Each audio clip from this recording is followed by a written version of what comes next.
They say love can survive anything. But apparently, they never met my wife Sabina, and my cousin, who evidently decided to play Romeo behind my back. Sabina and I had been married for 7 years. She was my best friend, my support system, my everything. We built a business together, owned the home we'd always dreamed of, and I thought, this is forever. This is what people write songs about, what they chase their entire lives. I had found it, or so I believed. My cousin Derek rolled into town after his divorce, looking worn down and defeated. The split had been messy, his ex-wife had taken almost everything, and he arrived with just 2 suitcases and a wounded ego. I felt sorry for him. After all, family is family, right? So I offered him our guest room for a few weeks until he could get back on his feet and find his own place. Sabina didn't object. In fact, she seemed almost enthusiastic about it. He looks so lonely, she said, her eyes soft with sympathy. He needs family right now. We should be there for him. I remember feeling grateful that I'd married someone so compassionate, so willing to open our home to someone in need. Looking back now, I can see how naive I was. How blind. At first, everything seemed normal. Derek would join us for dinner, we'd watch movies together on weekends, and he seemed to be slowly recovering from his emotional wounds. He got a job at a local marketing firm, started talking about apartment hunting. Everything appeared to be going according to plan. But then subtle shifts began to occur, the kind you don't notice immediately because they happen in increments so small they seem insignificant. Sabina started to change. It wasn't dramatic at first. She'd always been chatty with me, sharing every detail of her day, asking about mine. But gradually, her words became fewer.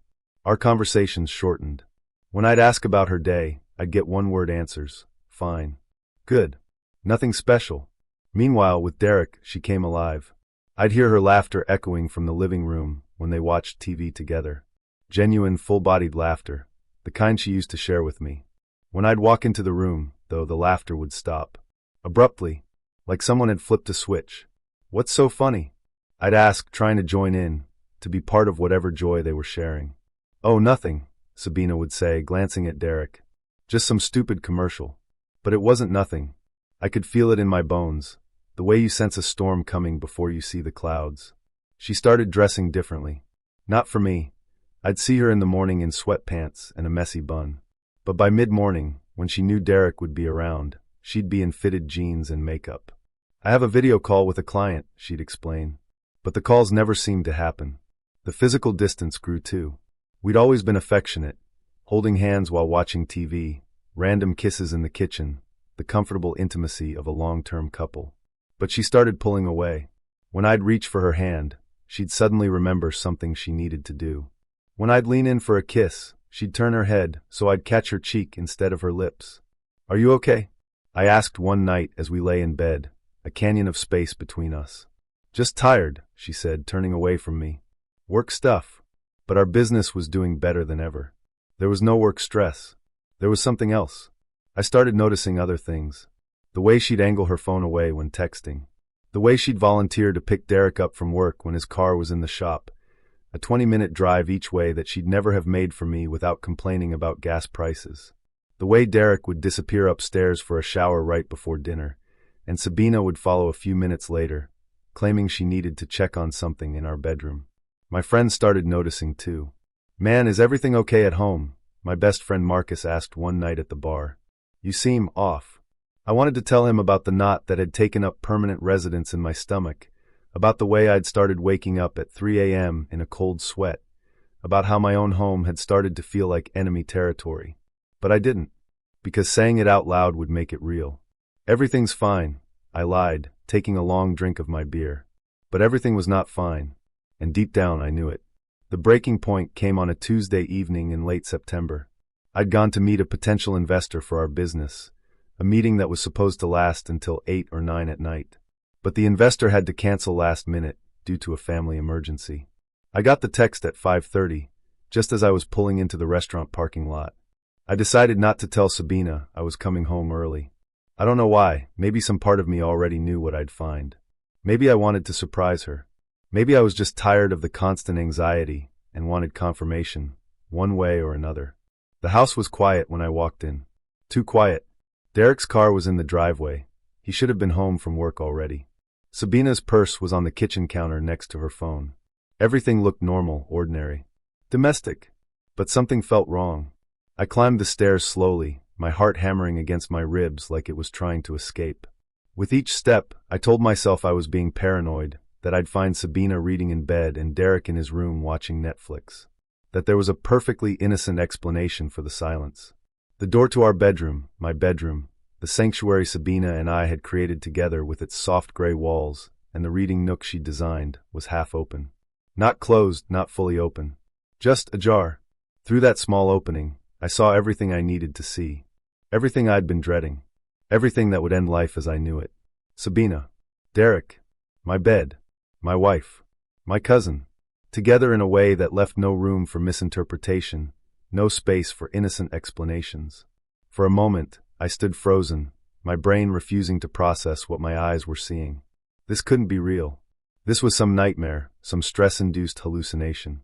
But the sound of Sabina's voice, soft, intimate, a tone she used to reserve only for me, shattered that delusion. I pushed the door open fully. The scramble that followed would have been comical if it hadn't been destroying my life.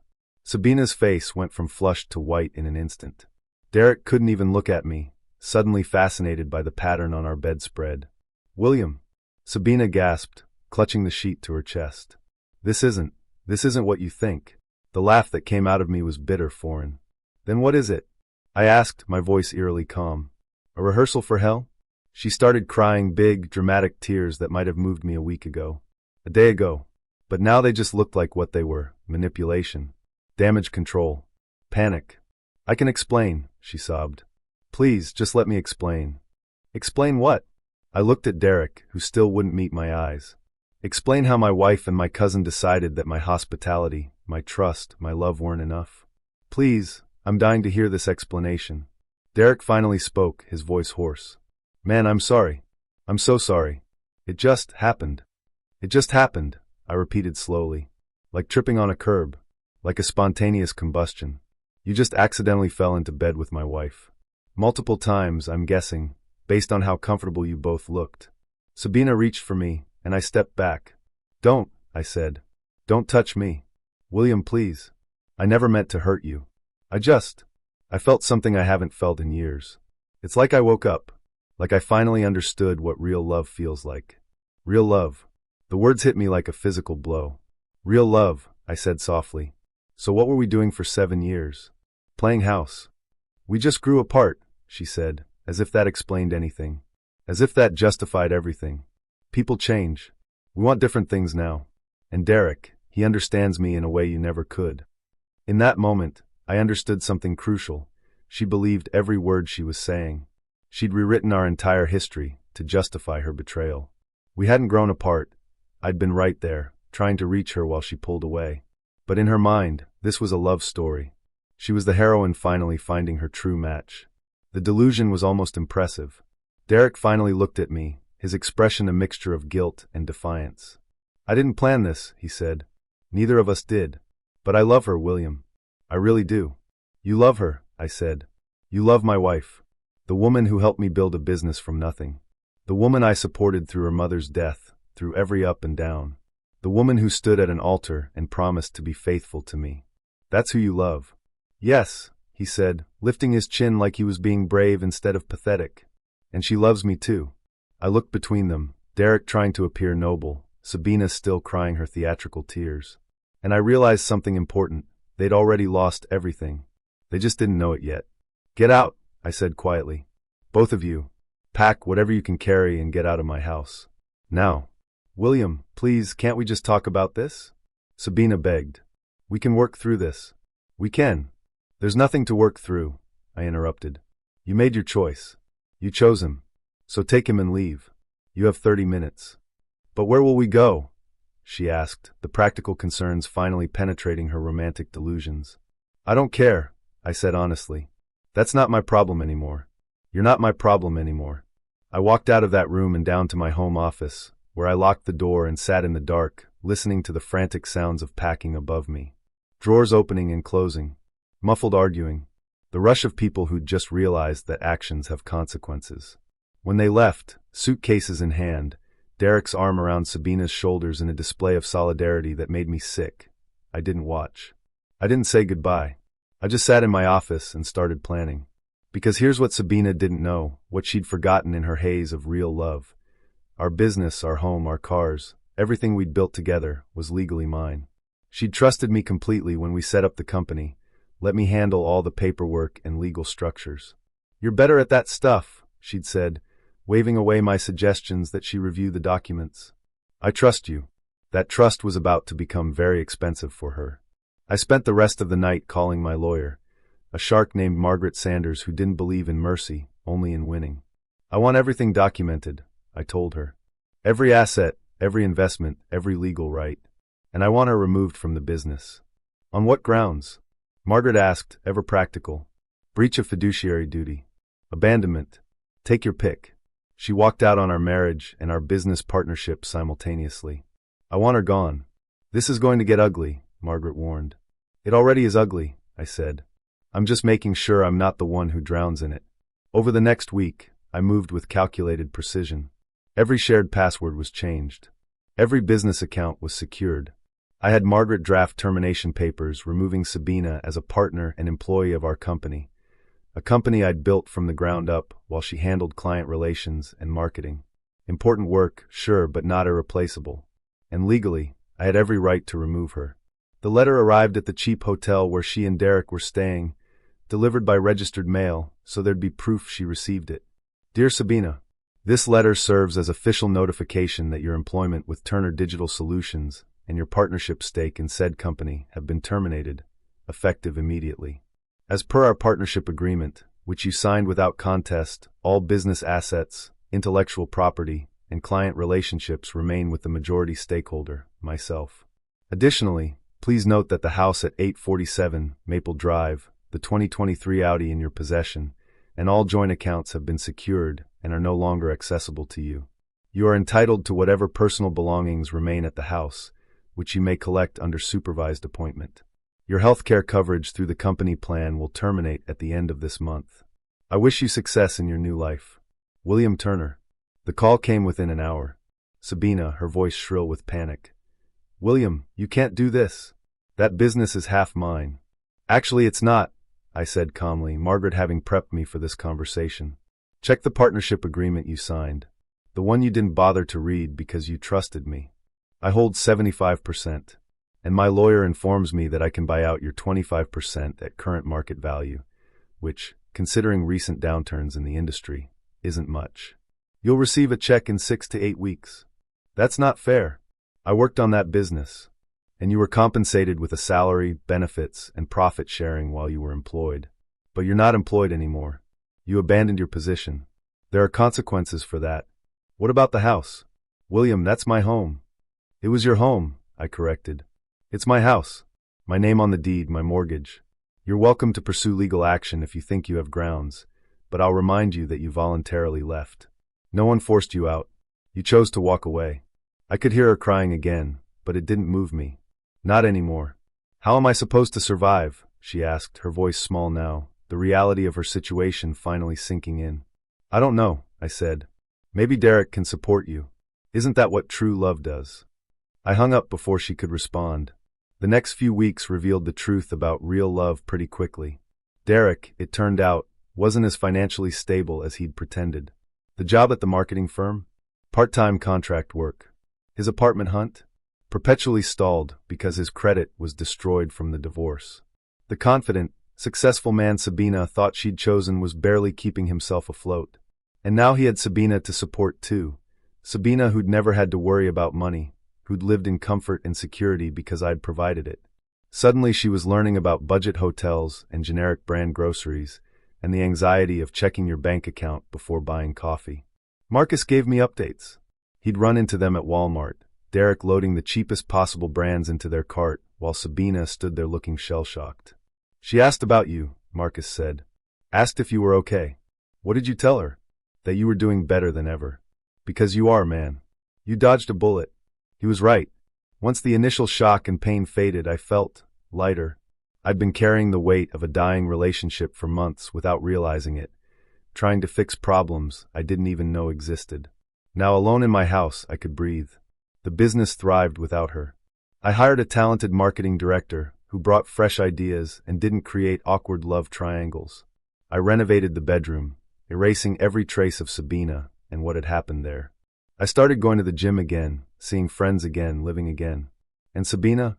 2 months after they left together, Derek moved back to his hometown without her. The real love had lasted exactly 63 days before the reality of bills, stress, and actual adult responsibility killed it. She called me from a different number. I'd blocked her original one. "William? It's me. I know who it is." Silence. Then, I made a mistake. A terrible, terrible mistake. I don't know what I was thinking. I threw away everything we built for nothing. For real love, I reminded her. For that feeling you hadn't felt in years. Remember? I was wrong. I was so wrong. Derek wasn't, he isn't, he's not you. No, I agreed. He's not. Is there any chance we could try again? Start over? I know I don't deserve it, but... You're right, I interrupted. You don't deserve it. And no, there's no chance. Zero. Please, William. I'm barely surviving. I have nothing. I need you. And there it was. The truth. She didn't want me back because she loved me. She wanted security. Stability. The comfortable life she'd thrown away. She wanted the benefits without the commitment, the payoff without the work. You need a bank account, I said. Not a husband. Those are different things. That's not fair. I do love you. I always loved you. You loved what I provided. The lifestyle, the security, the business we built. You didn't love me. If you had, you wouldn't have been in bed with Derek. I paused, letting that sink in. You made your choice, Sabina. Live with it. I can't believe you're being so cold. So cruel. This isn't like you. You're right, I said. The old me would have taken you back. Would have believed your tears and your promises. Would have given you another chance to break my heart. But that person died the night I found you in our bed with my cousin. The person I am now knows his worth. And his worth is a lot more than a woman who trades 7 years of loyalty for a few months of excitement. I hung up, blocked the new number, and moved on with my life. People ask me sometimes if I regret how things ended, if I wish I'd fought for the marriage, gone to counseling, tried to work it out. And my answer is always the same, no. Because Sabina didn't make one mistake in a moment of weakness. She made a series of choices over weeks or months that led to that betrayal. Every time she pulled away from me and moved toward Derek, that was a choice. Every lie, every secret meeting, every moment of intimacy with him, all choices. And when people make choices that clear, you believe them. You accept that this is who they are, what they value, and you respond accordingly. I learned something important from that experience. Love isn't just a feeling. It's a commitment.